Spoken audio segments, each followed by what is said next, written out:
Hi guys, and welcome back to another DrAce video, and today we're going to be playing Superbike 22, and today I'm going to be giving you some ideas and tips and tricks and pointers on how to improve your lap times here in the magnificent Dutch circuit of Assen.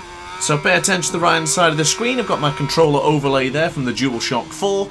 I'm just going to be using the right trigger as acceleration, left trigger as front brake, R1 to downshift, square as the rear brake, and triangle as the upshift. Now, if your main struggles are braking, I have got a full guide on my channel which is focused on nothing but braking here on Superbike 22. Same controller overlay as well, so you'll get a good understanding of how much brake is being applied, where the analog stick is being pushed and angled. It will help you a lot, so definitely check out that video if braking is your main issue. But for now, we must discuss Assen. So coming out to turn 8 for Steckenval, I'm going to be going into De Bolt in a moment's time. I'm going to go quite aggressive on the brakes here and just gradually lean the motorcycle over to the left hand side. It's a combination of moving the analog stick in a determined way but not aggressively. The key points to be is smooth, controlled and concise. The analog stick is used in a rotation method. The worst thing you can do is push pull or flick with the analog stick. That's the worst thing you could do. As you can see, it's always angled in a certain way. It's gently moved over as if the rider's weight is being controlled by that analog stick. Now, I do push backwards on the analog stick in a lot of corners because that helps the rider's weight push backwards and therefore allows more weight to go into the rear. So when you go into heavy braking, the rear wheel will not start to skip and start to kick up. Of course, if you brake too aggressively, it will happen, but you just got to make sure you feather the brake just enough to slow down the bike. But now into turn 3 for the also broken corner. Gradually trail braking in, and we're going to go for a wider line here and then keep it in nice and tight for turn 4. Get the change direction for turn 5 into Strubben and gradually bring on the brakes. You can see how much brake we were applying there in the sense of the front brake. Roughly around 75-85% there on the front brake, and we can still manoeuvre the bike in.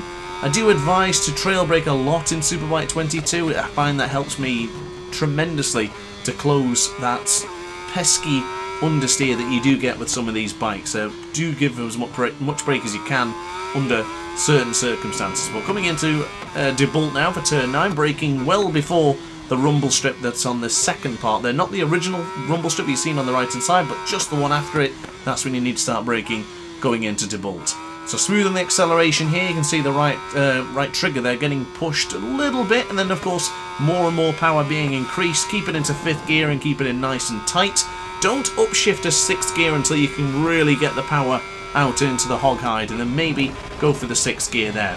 Downshifting into Ramshock and keeping the brakes on just ever so slightly, and then firm on the brakes will go for the gear timber chicane. Be very careful not to fully slam on the brakes. You will see on the left trigger there, the L2 button, it didn't actually fill blue. It went to about 90% and that was it. I do find if you go above that and you start hitting 100% brake, that's when you start to begin to endo, you start doing stoppies and the bike gets out of shape and out of control. It's not very often I do go full brake, so just be very careful with that. That's one thing I would really like you to pay attention to, is understanding how much button presses are actually being pressed. Because again, they're going into Strubben, it's so close to C, it's very, very little, but that margin of maybe 5-10% where you don't go fully depressed on the left trigger can stop you from losing the front. So downshifting into the Wienschlang and then keeping it nice and tight for the left hand side. Try and go tight and then run it deeper to get the acceleration out of the corner to then bring it in tight. Went a little bit too wide that time around, but it's still pretty decent nonetheless. Upshifting up to 4th. Don't brake at this rumble strip, brake at this one. Just in time, just prepare yourself. So basically what I want to say for that one just again, that the second that first rumble strip ends to the right hand side, it's separated them for a bit more grass. Start braking then, prepare yourself for De Bolt for turn 9. Smoothing the acceleration and gradually bring on the power once again into 5th gear, keep it into the right hand side. Don't worry if you feel like you're going to go a little bit too wide there, just use a little bit of front brake just to slow yourself down, or even just gradually brake or really gently move the acceleration. You don't have to be going full throttle for every single corner. But braking quite firm now into the gear timber chicane, change the direction for the left hand side, change the direction once again for turn 18 and bring on the power. So now going into turn 1, going to go firm on the brakes, hit a lot of rear brake there. As you can see, rear brake pretty much all the way up until you get roughly to more of the leaning in. Don't forget, guys, that you need to be moving the rider's weight early rather than late. So as you can see with the analog stick in the bottom left-hand corner there of the controller, it gets moved in prematurely before you get to the corner. If you get to the corner and then start to lean in, you're not going to make any of these corners here in Assen. So just be very careful of that one. So now bringing on the power just to avoid the rumble strip there. That was a bit of a mistake on my part. Keep it in nice and tight and start to downshift as you hit that apex there. Let the engine brake do the work and let the bike slow down itself, and then you can start gradually bringing on the acceleration. Not much brake gets used there, but just enough to help you slow down. So once again, there's that first rumble strip. As it ends, start braking in to debolt. Keep it in nice and tight if you can. Beautifully done this time around. Swing it over to the left so you can get that angle for the right hand side for Mandevin, as we'll now bring on the power. Don't go too far on that rumble strip. I cannot stress that enough. It's very treacherous if you go too far on that one. So now bringing it in nice and tight. Once again, just ever so gently de-accelerating there rather than going full throttle that corner, because if you don't get the angle right and you go full acceleration there, you're going to get on the rumble strip and you're going to have a bad time. So just be very careful going into that particular corner. But now into the gear timber chicane, keep it in nice and tight, change of direction. I went too tight to the apex there on the right hand side for the entry of the gear timber chicane, which then caused the bike to stick. Try and avoid that. You want to be aiming for the rumble strip in the middle so you can get that double sort of twist. We'll do it again in a moment's time, but now into Magic and going into the Ossa Broken for the 5th time of asking, keeping it in nice and tight. Keep it onto the right hand side and keep it in, keep it in. Change the direction, left hand side, brake as firm as you can, but without reaching 100% on the press of the left trigger, because if you go full press, you're going to drop the front, and you don't want to do that there into Strubben. So bringing on the power, gradually turning in, leaning into the Weinstein, a little bit of brake there. See you there with the brake? Static all the way through that corner. Just using the downshift to then reduce the speed even more. Go to about 60%, 70%, you'll get the feeling for the brakes, but just remember, you don't always have to press the brake fully. It don't really do it, it never really happens for me. You can see again going into that corner, very nice position on the brakes, a little bit firmer here for the right hand side for Mandevin, and then just gradually releasing as we get the lean angle.